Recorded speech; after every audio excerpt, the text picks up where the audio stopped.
विद्यार्थियों, आप पढ़ रहे थे छठा पाठ जिसका शीर्षक है सुभाषितानी, और यहाँ पर आपने जो 4 भाग है वो अध्ययन कर लिए हैं और 5वें भाग में आप पढ़ने वाले हैं परिंजित जान फलाहा इस शीर्षक से युक्त चौथा श्लोक। यानी कि आप अब तक 3 श्लोकों का अध्ययन कर चुके हैं और चौथा श्लोक है, वहां हम परिंजित जान फलाहा अर्थात संकेत मात्र को, यानी संकेत को, इशारे को ही, ठीक है, समझ करके अर्थ समझ जो लेते हैं ऐसे व्यक्ति कौन कहलाते हैं?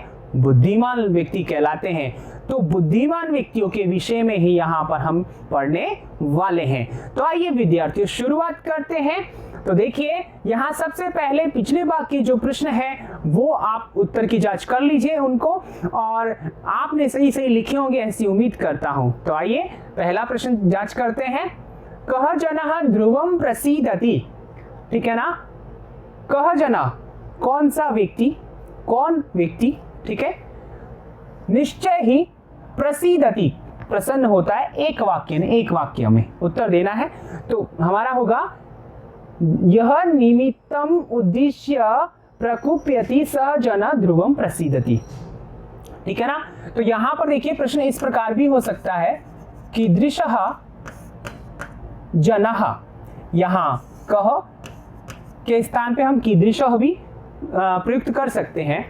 तो कैसा व्यक्ति निश्चय ही क्या हो सकता है? प्रसन्नता प्राप्त करता है। तो देखिए उत्तर क्या होगा, यह निमित्तम, जो कारण को उद्देश्य करके या जान करके प्रकुप्यति, ठीक है ना, क्रोध करता है, सहजन वह व्यक्ति ध्रुवम प्रसीदति, निश्चय ही प्रसन्नता को प्राप्त करता है, ऐसा आपने पढ़ा है। अब यहाँ पर देखिए एक प्रश्न और बन सकता है। यदि आपसे प्रश्न पूछा जाए कि कदा ध्रुवम प्रसीदति, कब, ठीक है ना, कब वह प्रसन्नता को होता है? तो यहाँ पर है क्रोधस्य उसे कारणस्य अपगमे, ठीक है ना। तो हमें क्या लिखना होगा फिर वहां पर? कारणस्य अपगमे, कारण के दूर होने पर, ठीक है ना। कदा यदि प्रश्न पूछा जाए कदा से लेकर के, ठीक है ना, कैसे प्रश्न होगा मैं बताता हूं आपको कि जनः निमित्तम उद्देश्य कदा, यहां पहले ही आएगा निमित्तम उद्देश्य, ठीक है, फिर आएगा यहां पर कदा प्रकुप्यति, ठीक है, समझ में आ गया। तो हमारा यहां पर कदा के स्थान पे क्या होगा? कारणस्य अपगमी, ये उत्तर हो जाएगा। आ गई बात समझ में? ये प्रश्न समझ में आ गया। आइए आगे चलते हैं। कीदृशः जनः न परितोषयिष्यति, एक वाक्य न, ठीक है ना, एक वाक्य में उत्तर देना है। तो कैसा व्यक्ति, ठीक है ना, न परितोषयिष्यति यानी कि संतुष्ट नहीं कर सकेगा। तो अकारण द्वेषी, बिना कारण ही झगड़ा करने वाला, ठीक है। तो अकारण द्वेषी जनः न परितोषयिष्यति, ठीक है। आगे देखिए, अवसीदति इति क्रियायाः विलोम पदम चित्वा लिखत। अवसीदति का मतलब है दुखी होता है, इसका विलोम पद, तो विलोम पद क्या होगा? प्रसीदति यानी प्रसन्न होता है। फिर है कारणम इत्यस्य कृते पद्यांशे किम पदम प्रयुक्तम, पद्यांश में इस पद के लिए, कारणम इस पद के लिए कौन सा पद प्रयोग किया गया है? निमित्तम, क्या? निमित्त, ठीक है, इसका मतलब भी कारण ही होता है। तो आइए आगे चलते हैं। श्लोकम पठित्वा श्लोकान्वयम पूरयत, श्लोक को पढ़ करके श्लोक का अन्वय पूरा करना है। तो देखिए यहाँ पर रिक्त स्थान यहाँ दिए गए थे, श्लोक दिया गया था, आपने उत्तर लिखा होगा यह जनः निमित्तम उद्देश्य प्रकुप्यति सः तस्य निमित्तस्य अपगमे ध्रुवम प्रसीदति यस्य जनस्य मन अकारण द्वेषी अस्ति सह जन कथम परितोषयिष्यति, ठीक है, समझ में आ गया। तो आइए आगे अगले श्लोक की ओर बढ़ते हैं। अगला श्लोक है हमारे पास में चौथा श्लोक, ठीक है, इसका उच्चारण कर लेते हैं सबसे पहले। उदीरितो अर्थः पशुनापि गृह्यते हयाश्च नागाश्च वहन्ति बोधिता अनुक्तमप्युहति पंडितो जना, अनुक्तमप्युहति पंडितो जनः परेंगित ज्ञान फलाहि बुद्धया। ठीक है, तो यहां पर ये श्लोक आपके सामने है। आइए इसका अर्थ जानते हैं। इसका अर्थ देखिए, कहते हैं यहां पर क्या कि उदीरितो अर्थः, इसको अलग अलग करते हैं। उदी, देखिए यहां पर सही से लिखते हैं, उदीरितः। उदीरितः का मतलब है कथितः। कथितः यानी कहा गया, कहा हुआ। आगे है अर्थः। अर्थ यानी कि अर्थ, कहा गया अर्थ या कही गई बात। ठीक है, तो यहां पर उतु संधि है। उतु कैसे है, यहां पर देखिए विसर्ग जो है, ठीक है ना, ये विसर्ग जो है यहां पर ऊ में बनेगा और ऊ जो है यहाँ अ त में है, तो ये दोनों को गुण होकर के ओ होगा। और यहाँ जो अ है इसको पूर्व रूप संधि होगी तो अवग्रह बन जाएगा। उतु संधि में हम पढ़ेंगे, ठीक है ना। तो यहाँ पर ये विसर्ग संधि है। उतु संधि किसका भाग है, विसर्ग संधि का। तो यहाँ पर कही गई जो बात है वह पशुनापि, पशुओं के द्वारा या पशु के द्वारा। देखिए यहाँ पशु ना अपि, तो यहाँ एक वचन है, ठीक है ना, और अपि यहाँ दीर्घ संधि है, ठीक है ना। तो पशुना अपि कौन सी संधि है, दीर्घ संधि है यहाँ पर। तो पशु के द्वारा भी क्रियते ग्रहण किया जाता है। आपने देखा होगा विद्यार्थियों कि आपके घर में, गांव में, कहीं पर जहां आप रहते हैं आसपास में कहीं भी देखा होगा कि पशु को किसी न किसी रस्सी या सांकल इत्यादि से बांध करके रखा जाता है और उसे इशारा कर दिया जाता है, ठीक है। तो वह पशु उस तरफ चलने पड़ता है, मतलब चले जाता है, ठीक है ना। तो यहाँ पर देखिए, तो कहने पर, ठीक है ना, कहा हुआ अर्थ जो है वो तो पशु के द्वारा भी ग्रहण कर लिया जाता है। आ रही बात समझ में। तो यहाँ क्या कहना चाह रहे हैं उसको समझने की कोशिश करना कि कही हुई बात तो पशु भी ग्रहण कर लेता है। हयाश्च, हय किसे कहते हैं, घोड़े को कहते हैं।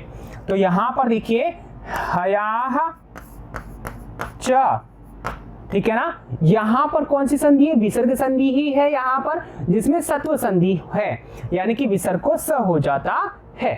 तो यहां पर इसका पर्याय क्या हो गया, अश्वाह। फिर है नागाश्च, नागाहा, नागाहा का मतलब होता है हाथी।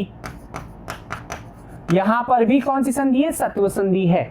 देखिए यहां पर नागाहा, यहां पर आप हस्तिनहा, गजाहा,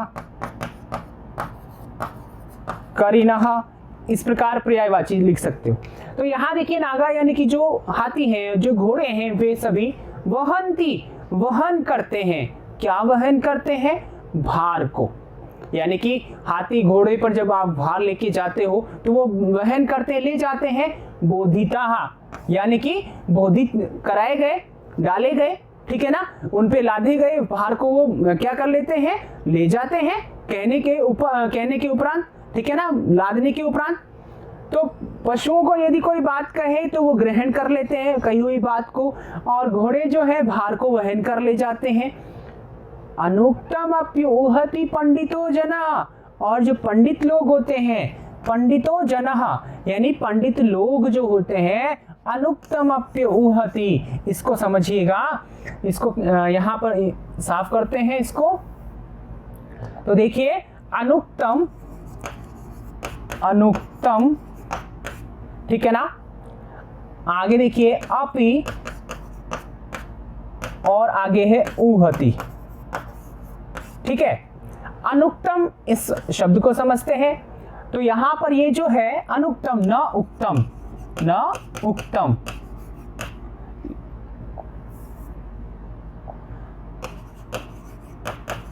न यानी नहीं, उक्तम यानी कहा गया है, जो नहीं कहा गया है।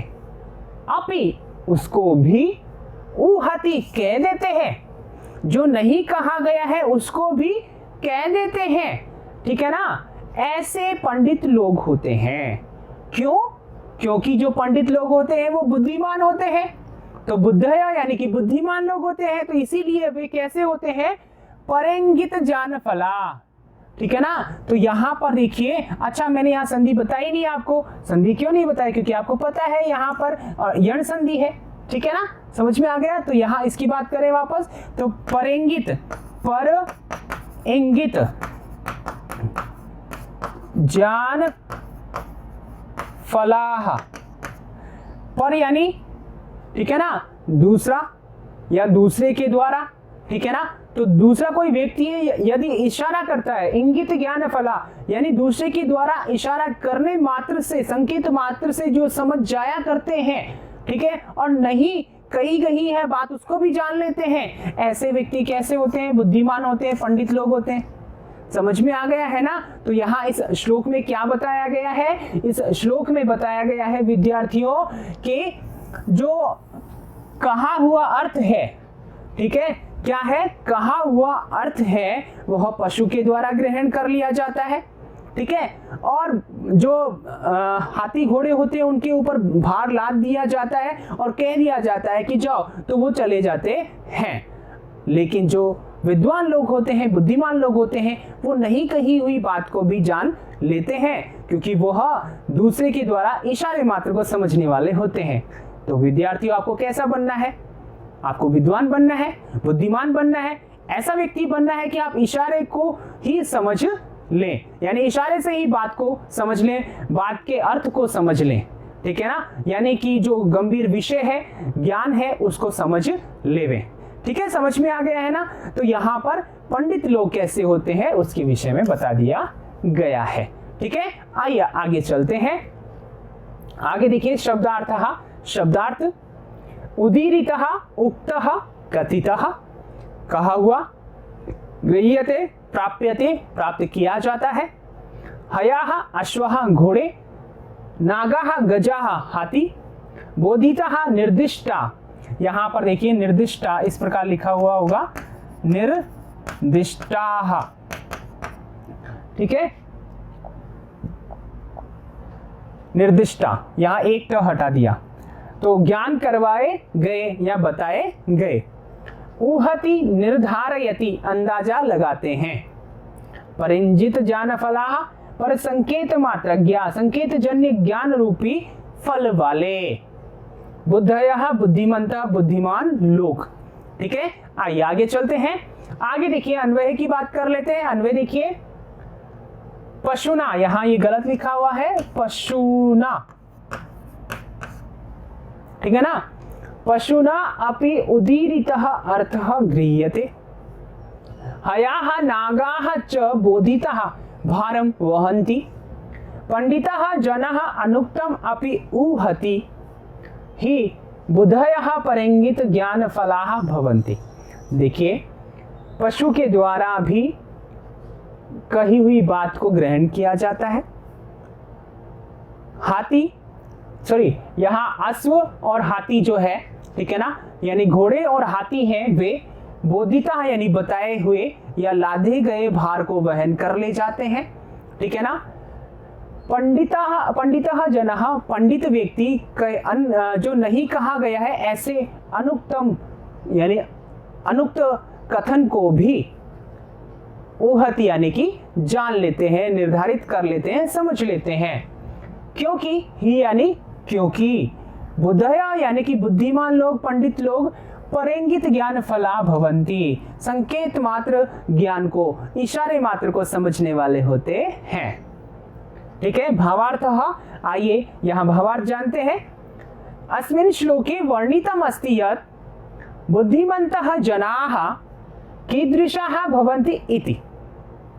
अस्मिन् संसारे पशवः अपि कथितम् अर्थं विषयं वा अवगच्छन्ति, निर्दिष्टाः अश्वाः गजाः चापि स्वस्योपरि स्थापितं भारवहनं कुर्वन्ति, विद्वांसः अकथितं वचनम् अपि कथयन्ति, यतो हि बुद्धिमन्तः जनाः संकेतमात्रेण विषयं ज्ञातुं समर्था भवन्ति इति भावः। ठीक है, तो आइए इसका हिंदी अर्थ देखते हैं। इस श्लोक में बताया गया है कि बुद्धिमान लोग किस प्रकार के होते हैं? कीदृशः भवन्ति, कैसे होते हैं? इस संसार में पशवः यानी पशु भी कहे हुए अर्थ को या विषय को जानते हैं, समझते हैं।